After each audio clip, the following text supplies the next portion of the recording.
Assalamualaikum Bu Yuli. Waalaikumsalam warahmatullahi wabarakatuh. Monggo Bu Dian Nara. Sebelumnya saya mohon maaf Bu, mungkin saat ini saya akan menyita waktunya panjenengan sesaat. Iya, monggo. Gimana Bu, apa ada waktu luang hari ini Bu? Insya Allah. Nah, Baiklah Bu, jadi begini Bu, kedatangan saya menemui panjenengan hari ini adalah tujuannya untuk melakukan kegiatan wawancara Bu, terkait pengalaman panjenengan dalam melaksanakan pengambilan keputusan yang berbasis nilai-nilai kebajikan sesuai dengan strategi pengambilan keputusan yang sudah pernah panjenengan lakukan selama menjadi pemimpin di sekolah ini. oh gitu. Ya, siap. Matur nuwun nggih Bu. Tujuannya gini Bu, jadi kegiatan ini saya lakukan untuk memenuhi salah satu tugas di program pendidikan guru penggerak pada modul 3.1 tentang pengambilan keputusan berdasarkan pengalaman para pemimpin di sekolah. Sebelumnya mungkin panjenengan bisa memperkenalkan diri terlebih dahulu Bu. Terima kasih. Assalamualaikum warahmatullahi wabarakatuh. Saya Yuli Ferry Widiawati. Saya adalah kepala di UPTD Satuan Pendidikan SDN Kaliwining 2 Ramipuji, Kabupaten Jember. Terima kasih Bu. Langsung masuk ke pertanyaan Bu. Untuk pertanyaan yang pertama Bu, selama panjenengan menjabat sebagai kepala sekolah di sekolah ini Bu, adakah kasus-kasus yang menurut panjenengan itu menarik atau menyita perhatian panjenengan selama ini? Ada pengalaman dari sisi siswa. Ada salah satu siswa yang luar biasa kenakalannya sehingga menyita perhatian guru, tidak hanya di guru di kelasnya tapi juga guru-guru di kelas lain. Nah, ini juga pernah sempat membuat saya dilema, apakah anak ini tetap saya pertahankan atau anak ini kita berikan tindakan. Itu yang membuat saya sempat berpikir panjang. Berdasarkan pengalaman Ibu yang tadi sudah diceritakan, saya tangkap bahwa dalam kasus tersebut pastinya ada dilema ya Bu yang panjenengan rasakan. Betul, ada dilema. Jadi secara kedinasan seharusnya ini kan benar-benar menjadi tanggung jawab sekolah ya. Sekolah itu harusnya kan tempat untuk memperbaiki anak. Jadi kita tidak menerima anak datang di pintu gerbang sekolah sudah dalam keadaan sudah pinter, sudah bisa baca, sudah tahu akhlak, sudah bisa bersosialisasi dengan teman-temannya dengan baik. Nah, kita maunya gitu. Padahal sebenarnya anak dari rumah itu kan juga belum tentu sama ya. Ada anak dari rumah yang keluarganya broken home, ada anak dari rumah yang keluarganya harmonis. Nah, ketika tiba di sekolah, mereka berinteraksi dengan teman-temannya. Ada yang menyakiti temannya, ada yang disakiti, ada yang cuek, jadi ada yang jadi korban. Itu menjadi tantangan tersendiri. Kemudian ketika kita sudah menemukan ternyata sumber masalah itu adalah pada salah satu anak, dan ini menjadi PR bagi sekolah untuk memperbaiki, ternyata kita telah melakukan langkah-langkah tapi belum selesai, dan kemudian orang tua sudah memutuskan untuk mengambil anaknya. Kita rasanya masih, ternyata kita belum bisa untuk menyelesaikan masalah ini. Jadi kalau secara akademis harusnya kita mempertahankan anak ini, tapi kadang kalau melihat anak-anak lain yang disakiti oleh anak ini, kadang kita juga putus asa, udahlah biar diambil orang tuanya. Seperti itu. Jadi kadang ya dilemanya seperti itu. Lalu selama ini bagaimana cara panjenengan dalam mengidentifikasi kasus-kasus yang pernah panjenengan alami? Apakah itu merupakan kasus dilema etika atau apakah itu termasuk kasus rujukan moral? Oh iya, kita kembalikan ke ini ya, kita kembalikan ke dasar hukum. Jadi kalau misalnya kita pernah juga membuat program untuk sarapan bersama. Nah, sebenarnya kalau kita melaksanakan program ini sangat bagus. Anak-anak bisa makan makanan sehat, bergizi, kemudian anak tidak terbiasa belanja sendiri, kemudian mereka belanjanya kan akhirnya tidak terkontrol. Nah, dengan program sarapan sehat, anak-anak menjadi lebih terkontrol. Namun ternyata ketika saya mempelajari apa dasar hukumnya untuk bisa melaksanakan kegiatan ini agar kita punya kekuatan hukum menyampaikan program ini ke wali murid. Nah, ternyata alhamdulillah saya menemukan ada program NTGS Nutrition Goes to School gitu. Itu bisa saya jadikan dasar hukumnya. Tapi kemudian dilemanya ada beberapa rekan yang sebelumnya menjual makanan di sekolah, tapi karena program saya akhirnya teman-teman ini tidak bisa berjualan lagi. Nah, ini yang menjadi dilema juga. Akhirnya kemudian saya berpikir dengan teman-teman berdiskusi bagaimana agar program ini jalan dan teman-teman tetap bisa mendapatkan tambahan penghasilan seperti biasanya. Nah, kemudian dari usulan dari teman-teman, akhirnya teman-teman ini diberdayakan yang sebelumnya sudah terbiasa menyiapkan makanan, menjual makanan di sekolah. Nah, ini yang kita berdayakan. Jadi kita memesan makanan kepada mereka. Akhirnya jalan dua-duanya. Dasar hukum kita juga bisa ada pijakan. Kemudian teman-teman juga tidak tidak terlupakan. Jadi mereka tetap bisa mendapatkan tambahan penghasilan seperti sebelumnya, seperti itu. Lalu selama ini Bu, bagaimana panjenengan menjalankan pengambilan keputusan di sekolah panjenengan, terutama untuk kasus-kasus di mana di situ ada dua kepentingan yang menurut panjenengan itu sama-sama benar atau sama-sama mengandung nilai kebajikan? Kita pelajari dulu ya, setiap ada masalah itu, misalnya sama-sama masalah ini benar-benar berkaitan dengan hukum, berkaitan dengan dasar hukumnya ya, harus benar-benar dilaksanakan. Nah, kita menimbang untuk melaksanakan itu kita punya sumber daya apa, nah daya dukungnya apa, kekuatan kita apa, kelemahan kita apa.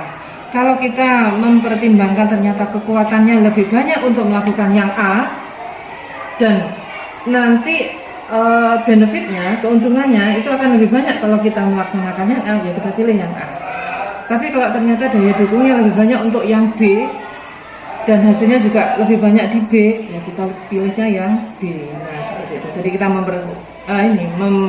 mempertimbangkan daya dukung, mempertimbangkan kekuatan-kekuatan dan dampak. Seperti itu yang harus kita pertimbangkan untuk mengambil keputusan, meskipun sama-sama penting ya. Jadi mana yang resikonya lebih besar itu yang harus kita hindari. Berarti dalam menjalankan pengambilan keputusan panjenengan memperhatikan 3 poin ya Bu. Yang pertama daya dukung, yang kedua dampak, yang ketiga benefitnya. Nah, selanjutnya Bu, langkah-langkah atau prosedur seperti apa yang selama ini biasa panjenengan lakukan dalam pengambilan keputusan? Oh gitu. Saya terbiasa gini dulu.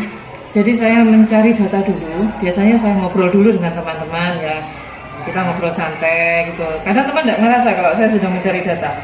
Jadi saya ngobrol dengan teman. Misalnya ada salah satu teman yang punya masalah sering terlambat gitu. Saya ngobrol dengannya. Gimana Bu? Apa caranya di rumah? Apa kabarnya anak-anak? Dari situ saya tahu kondisi dia di rumah. Oh ternyata ibu ini kendalanya di rumah ada pada kendaraan. Anaknya 3, tapi kendaraannya hanya 1. Dia harus berbagi waktu dengan suami. Nah, ya pantas kalau dia telat. Nah, kemudian saya mencoba untuk mencari kekuatan yang dimilikinya untuk bisa menyelesaikan masalahnya itu. Jadi saya tidak langsung untuk memberikan teguran atau apa seperti itu ya. Jadi kita harus cari data dulu, kita analisis, kemudian kita bicarakan bersama. Mungkin ada solusi yang bisa diciptakan bersama. Seperti itu. Itu kalau terkait personal ya. Kalau terkait yang masalah program sekolah, sama. Biasanya saya mendatangi beberapa orang dulu yang berkompeten di bidang itu. Misalnya kita mau ikut ini, ada lomba pramuka, kita ikut apa enggak? Saya tanya dulu ke pelatihnya.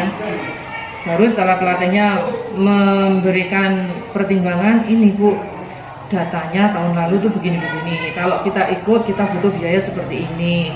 Keuntungannya kalau kita ikut ini. Kalau kita tidak ikut, nanti kita punya kerugiannya seperti ini. Tapi kalau kita ikut, kita butuh biaya daya dukung seperti ini. Nah, itu jadi pertimbangan kita.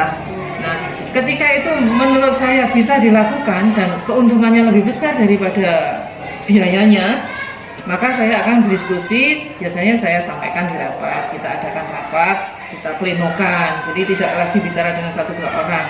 Tapi ketika pleno itu 1-2 orang yang sudah menguasai masalah ini, sudah paham, beliau nanti bisa menjelaskan ke teman-teman di rapat. Nah, seperti itu. Jadi saya tidak berpikir sendirian. Seperti itu caranya.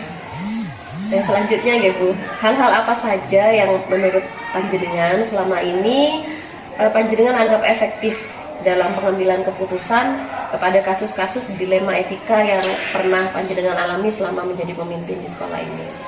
Yang paling efektif untuk mengatasi dilema etika itu adalah kalau kita melihat masalah, lalu kita padukan, kita sinkronkan dengan dasar hukumnya. Jadi kalau misalnya ini memang secara hukum harus dilaksanakan, tapi bertentangan dengan kondisi sosial budaya, tapi kalau secara hukum ini memang harus dilaksanakan, ya saya laksanakan. Karena memang secara hukum harus begitu. Misalnya kita harus pulang jam 2 sesuai jam kerja. Tapi secara hukum, ini secara hukum harus jam 2. Tapi teman-teman kadang sebelum jam 2 sudah ada yang izin, sudah ada yang ingin mengerjakan yang lain di luar sekolah. Oke lah, Anda boleh mengerjakan itu asal tidak tiap hari. Nah, kita kondisikan agar teman-teman pekerjaannya selesai dan di sekolah juga aman, dalam tanda kutip aman, maksudnya di sini ada yang bertanggung jawab di sekolah. Jadi ketika ada teman yang izin sebelum jam kerja berakhir, monggo bisa dilaksanakan, tapi sekolah tetap jalan, program sekolah tidak terganggu dan kegiatan ibu itu juga bisa dilaksanakan. Jadi dua-duanya bisa jalan gitu. Jadi menurut ceritanya panjenengan, saya bisa menangkap bahwa selama ini langkah yang panjenengan alami dalam yang panjenengan ambil dalam mengambil keputusan itu, saya lihat di sini menggunakan 2 tipe ya Bu. Yang pertama resolusi penyelesaian berbasis peraturan, yang kedua berbasis rasa peduli atau beres thinkingnya itu. Jadi dua-duanya dipikirkan. Jangan sampai ada peduli ya. Nanti anak buah ngambek semua kalau kita nggak peduli. Bu. Selanjutnya Bu, hal-hal apa saja yang selama ini menurut panjenengan itu adalah satu tantangan dalam mengambil keputusan-keputusan pada kasus-kasus dilema etika yang pernah Ibu alami di sekolah ini? Tantangan untuk dilema etika insya Allah tidak ada, karena kita bekerja berpijak pada dasar hukum ya. Justru itu menjadi kekuatan kita, menjadi senjata kita untuk melaksanakan program. Justru yang menjadi tantangan itu kalau kita berkaitan dengan masalah moral ya. Jadi kalau kita nggak enak ya kalau nyuruh ibu ini begini, kasihan. Nggak enak saya kalau minta tolong bapak itu kasihan. Nah, akhirnya kita harus berpikir 2 kali. Nah, tapi kalau kita kembali ke dasar hukum, memang harus seperti ini. Ya sudah, ketika bapak ini merasa ini ditambah jamnya, harus tersita waktunya, ya kita harus memikirkan bagaimana kompensasinya agar bapak atau ibu ini tidak merasa dirugikan. Nah, seperti itu. Tapi tetap dasar hukum tadi sebagai pijakan dan program tetap jalan. Gitu ya Bu. Nah, selanjutnya Bu, dalam mengatasi setiap kasus-kasus dilema etika yang selama ini pernah Ibu alami, apakah Ibu memiliki suatu tata kelola atau mungkin jadwal tertentu dalam sebuah penyelesaian kasus dilema etika tersebut? Mungkin Ibu menyelesaikan di tempat atau kadang memiliki sebuah jadwal untuk menyelesaikannya. Lalu bentuk atau prosedurnya itu seperti apa yang selama ini pernah Ibu lakukan? Ini penanganan masalah seperti ini tergantung dari tingkat kepentingannya ya, tingkat tingkat keparahan masalah. Jika kalau ini dianggap masalah, jadi kalau permasalahannya tidak terlalu besar, ya kita bisa selesaikan di tempat. Tapi kalau permasalahannya besar, ya kita harus berpikir 2 kali. Jadi misalnya ya ada kebocoran pada dana bos yang tidak saya ketahui, ini misalnya, tapi alhamdulillah di sekolah kita tidak terjadi. Misalnya terjadi seperti itu, maka saya harus mengambil langkah berdiskusi dulu dengan bendaharanya. Kita bicarakan ada kendala apa, ada belanja apa yang tidak bisa tercover, tapi ternyata harus terpaksa dibeli. Nah seperti itu. Terus kemudian kita bicarakan kalau seperti ini, kita bicaranya bersama. Tapi kemudian kalau sudah mengaitkan pada pihak ketiga, ya kita hubungi pihak ketiga. Nah, itu juga masih tetap personal.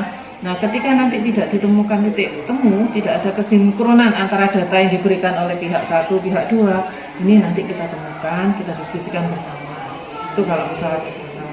Tapi kalau masalahnya masalah sekolah yang agak besar, ya seperti tadi, jadi kita datangi dulu orang-orang yang berkompeten di bidang itu. Misalnya kita menyelesaikan masalah pengolahan nilai untuk kelas 6 agar anak-anak bisa lulus semua, ini bagaimana pengolahan nilainya.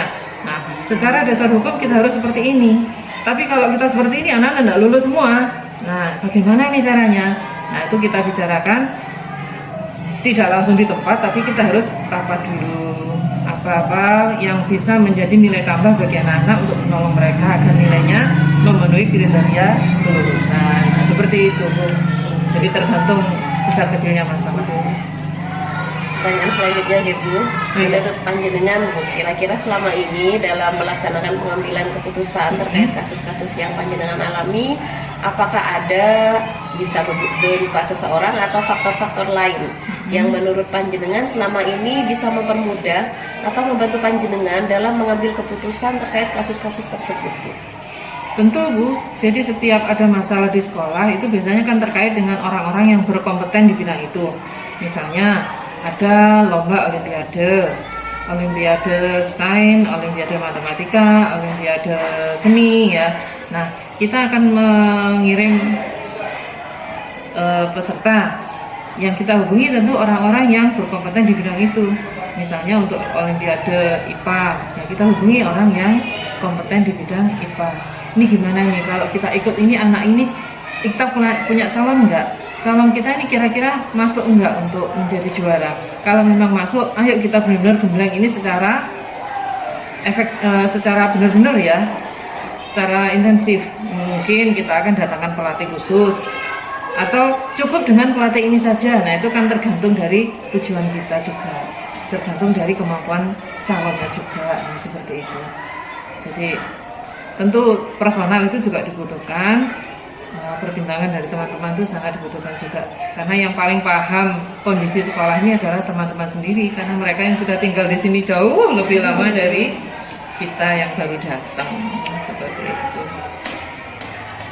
Dari semua hal yang tadi telah Ibu sampaikan kepada saya nih Bu, kira-kira menurut Ibu ini pembelajaran apa yang bisa kita petik dari pengalaman Ibu dalam mengambil keputusan terkait kasus-kasus pada dilema etika tersebut? Pelajaran yang bisa kita ambil dari semua pengalaman yang sudah terjadi adalah bahwa dalam penyelesaian masalah kembalikan pada dasar hukum yang berlaku. Jika dasar hukum yang berlaku ini ternyata bertentangan dengan kondisi kita tidak enak dengan orang itu, apa itu namanya ya, kondisi moral ya. Nah, maka kita kembalikan lagi, kita ajak bicara.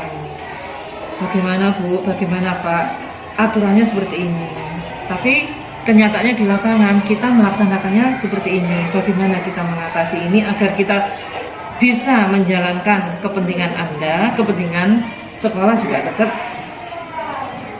terlaksanakan, tetap jadi prioritasnya. Jadi seperti itu.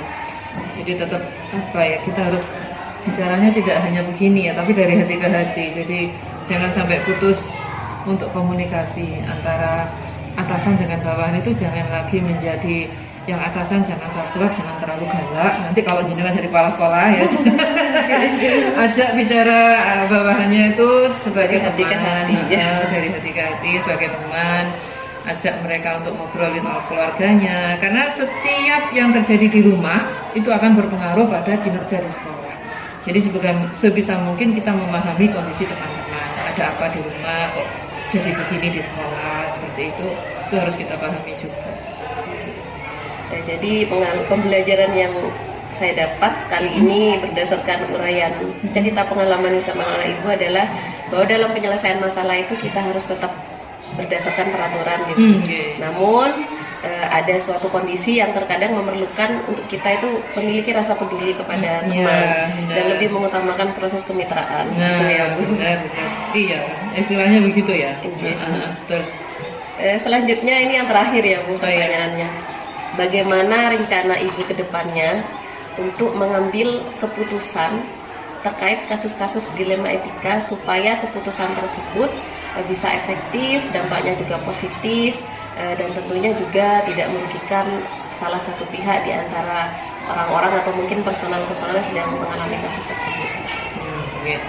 Jadi kembali seperti yang saya sampaikan tadi, ketika kita menangani satu kasus, maka kita kembali ke dasar hukum, kita juga mempertimbangkan kondisi emosional teman yang kita ajak, yang kita libatkan untuk menyelesaikan masalah. Kemudian kita mencari solusi terbaik berdasarkan kemitraan itu tadi ya. Jangan lupa untuk bicara dari hati ke hati untuk tetap menemukan solusi agar kebijakan hukum ini tidak kita langgar dan kepentingan teman-teman juga tetap terlayani. Seperti itu. Ya ampun, terima kasih ya Bu atas waktu yang sudah diberikan kepada saya. Alhamdulillah berkat bantuan panjenengan. Dari sini saya mendapatkan banyak sekali pelajaran yang bermakna dan juga kisah-kisah inspiratif yang mungkin nantinya bisa saya terapkan dalam kehidupan saya sehari-hari ini. Terima kasih sekali lagi atas waktunya Ibu.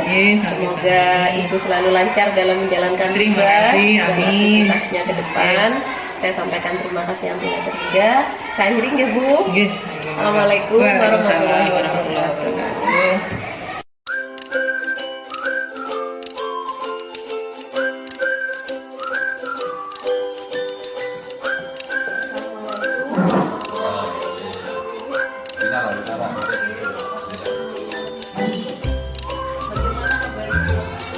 Alhamdulillah baik.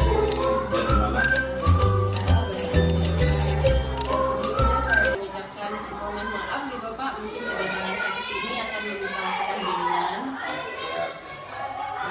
Sebelumnya saya akan menyampaikan Bapak tujuan saya menemui panjenengan hari ini adalah yang pertama, saya ingin melakukan kegiatan wawancara dengan panjenengan Bapak tentang pengalaman panjenengan ketika mengambil keputusan yang berbasis nilai-nilai kebaikan selama panjenengan menjadi pemimpin di sekolah ini. Kemudian yang kedua, kegiatan ini saya lakukan dalam rangka untuk memenuhi tugas di program pendidikan guru penggerak pada modul 3.1 demonstrasi kontekstual. Bapak gimana, apakah hari ini waktunya longgar Bapak? Oh siap. Ya, Terima kasih ya Bapak ya. Mungkin sebelum dimulai, mohon saya persilakan memperkenalkan diri terlebih dahulu. Ya, siap.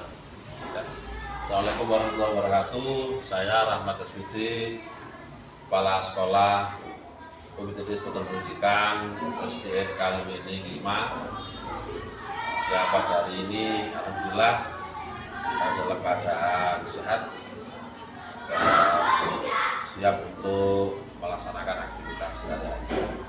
Saya kira itu untuk perkenalan awal dari saya. Terima kasih. Terima kasih Bapak atas perkenalannya. Bisa dimulai nih Bapak? Bisa. Baiklah, saya akan melanjutkan pertanyaan yang pertama. Selama Bapak Rahmat menjabat sebagai kepala sekolah, kira-kira adakah kasus-kasus yang menarik atau menyita perhatian panjenengan? Ya, selama jadi kepala sekolah yang jelas setiap sekolah itu pasti mempunyai masalah yang memang harus diselesaikan oleh kepala sekolah selaku pimpinan atau selaku manajer yang ada di lembaga tersebut. Dan hingga kini permasalahan itu pasti ada, pasti ada. Jadi sebagai kepala sekolah tentunya Bapak menemui permasalahan-permasalahan di sekolah Bapak yang tentunya menarik perhatian panjenengan. Selanjutnya Bapak, apakah kira-kira pada kasus-kasus tersebut yang sudah panjenengan alami selama menjadi kepala sekolah, adakah dilema yang pernah panjenengan rasakan pada kasus-kasus tersebut? Ya, yang menyita pikiran kita itu adalah ketika ada sebuah masalah, solusi yang kita buat. Nah, ketika kita bicara solusi itu pasti ada dampak positif dan negatif dari solusi yang kita buat. Nah, bahkan juga bisa mengarah kepada apa yang disampaikan beliau tadi, munculan dilema. Sehingga kita harus pandai-pandai menimbang mana yang lebih manfaat, mana yang ini mengandung unsur mudorotnya lebih banyak. Sehingga kita pertimbangkan dalam konteks bagaimana dilema ini bisa lebih mengarah kepada hal yang bermanfaat.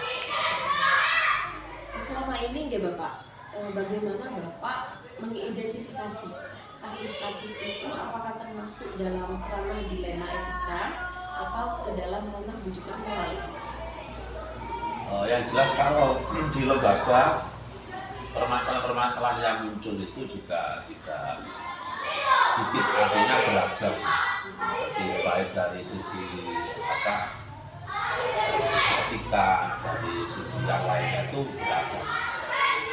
Karena apa? Karena memang yang kita hadapi itu adalah sekolah yang terdiri dari warga sekolah, yaitu siswa dan guru, kemudian guru dengan latar belakang pendidikan, latar belakang keluarga yang berbeda-beda, sehingga ya permasalahan yang ada juga berbeda-beda. Selama ini bagaimana Bapak menjalankan proses pengambilan keputusan di sekolah Bapak, terutama untuk kasus-kasus di mana ada dua kepentingan yang sama-sama benar atau sama-sama mengandung nilai kebaikan? Yang jelas intinya adalah ketika ada permasalahan yang sedemikian, langkah yang kita lakukan adalah langkah diskusi atau musyawarah. Paling tidak mukadimah atau kalimat pembuka yang kita sampaikan kepada guru-guru kita adalah mengarah pada argumentasi dari sisi satu ke sisi dua, sehingga nanti sama-sama dimusyawarahkan mana yang lebih baik untuk sekolah yang ada pada saat itu. Jadi kita sampaikan argumentasi itu. Misalnya ada sebuah dilema tentang disiplinan, dampak positifnya seperti ini.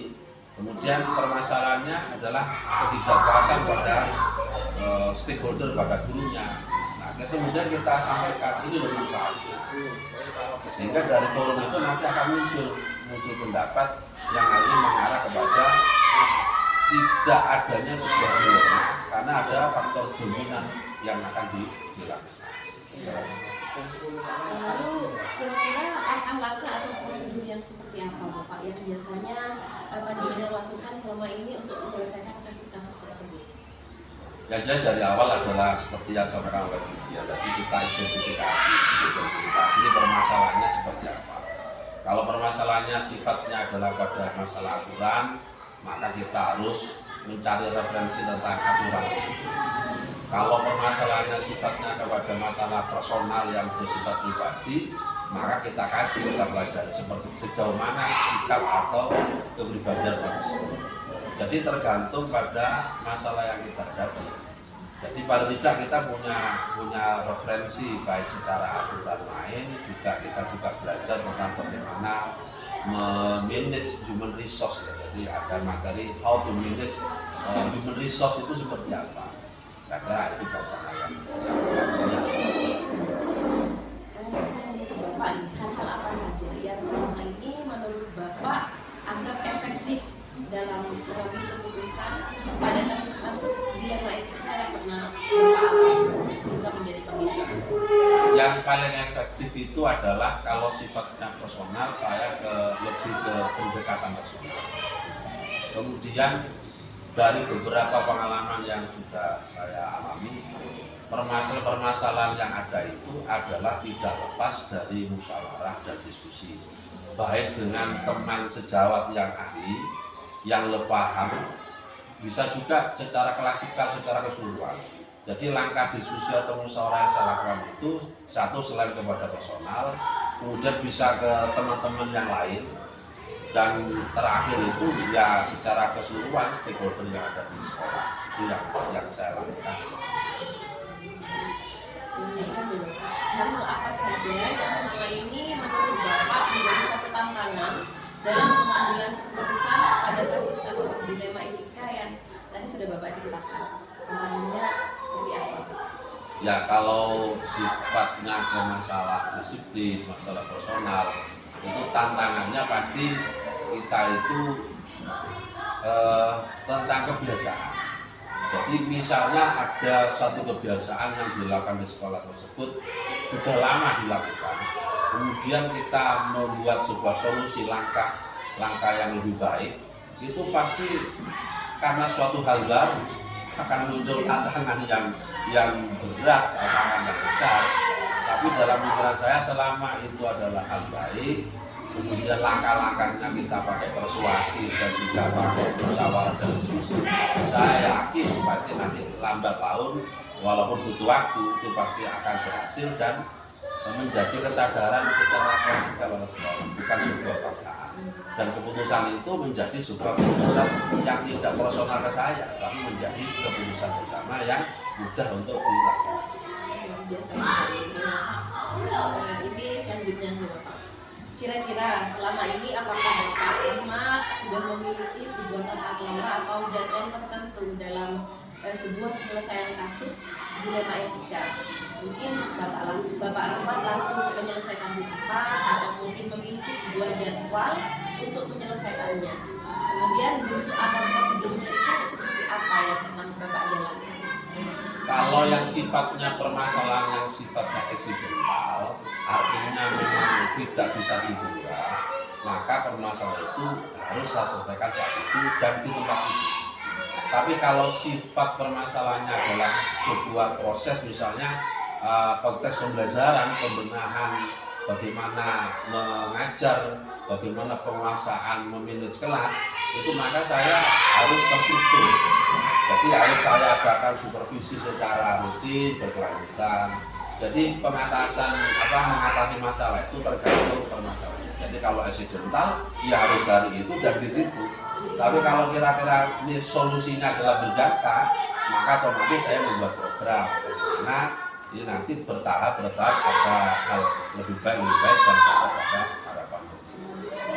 Jadi tergantung konteks permasalahan. Konteks permasalahannya.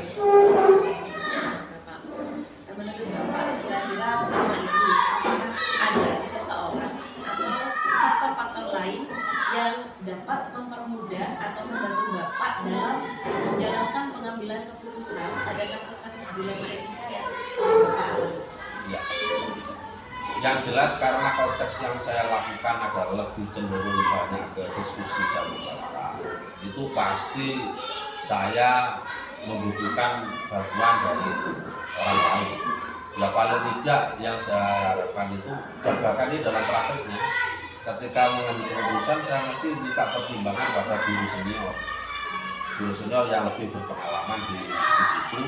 Dalam makna apa? Guru senior itu tidak hanya dalam konteks usianya, bisa saja usianya muda tapi pengalamannya banyak. Bisa juga tergantung juga permasalahannya. Kalau personal biasanya ke senior yang mungkin sudah sepuh yang pengalamannya banyak. Tapi kalau konteks-konteks kebijakan, terobosan-terobosan apa yang kita lakukan biasanya diskusinya pada guru meskipun tidak sepuh tapi muda, terus dia senior banyak pengalaman. Itu kita ajak musyawarah. Pertanyaan terakhir nih Bapak ini. Dari semua hal yang telah Bapak sampaikan tadi dari awal sampai akhir ini, kira-kira menurut Bapak pembelajaran apa yang bisa Bapak petik dari pengalaman Bapak dalam mengambil keputusan terkait kasus-kasus yang mengarah pada dilema etika? Yang jelas kalau permasalahan yang muncul dan solusi-solusi yang dilakukan, saya punya prinsip ada istilah yang mengatakan the experience is the best teacher. Jadi pengalaman itu adalah guru yang terbaik. Sehingga bagaimana kalau saya simpulkan, saya ini secara pribadi harus lebih banyak lagi pengalaman-pengalaman. Jadi intinya kalau saya nanti semakin banyak pengalaman baik yang saya alami, maka saya akan menjadi yang guru terbaik di dalam sekolah saya. Jadi saya harus nambah banyak pengalaman lagi nih. Jadi pengalaman adalah guru yang terbaik. Terima kasih atas waktunya. Sama-sama. Dari kegiatan wawancara bersama panjenengan, saya banyak mengambil pelajaran-pelajaran penting yang tentunya nantinya bisa saya terapkan dalam kehidupan saya sehari-hari terkait pengambilan keputusan yang berbasis nilai-nilai kebajikan. Dari wawancara ini saya juga lebih banyak sekali mendapatkan kisah-kisah inspiratif Bapak yang nantinya mungkin bisa saya ambil sebagai pelajaran dalam hidup saya. Terima kasih nih Bapak atas Sama-sama. waktunya. Semoga bermanfaat. Amin, insya Allah sangat bermanfaat. Saya lancar dalam menjalankan aktivitas dalam memimpin sekolah ini. Mohon maaf nanti kalau ada kekurangan, ya ini tadi pengalamannya masih tidak. Alhamdulillah sudah sangat bagus dan inspiratif sekali Bapak. Saya akhiri kegiatan wawancara Ya. kita. Sekali lagi saya ucapkan terima kasih Sama-sama. atas sambutan Bapak. Iya, sama. Terima kasih Bapak. Saya mohon pamit dulu Bapak. Terima kasih. Waalaikumsalam. Terima kasih banyak. Halo.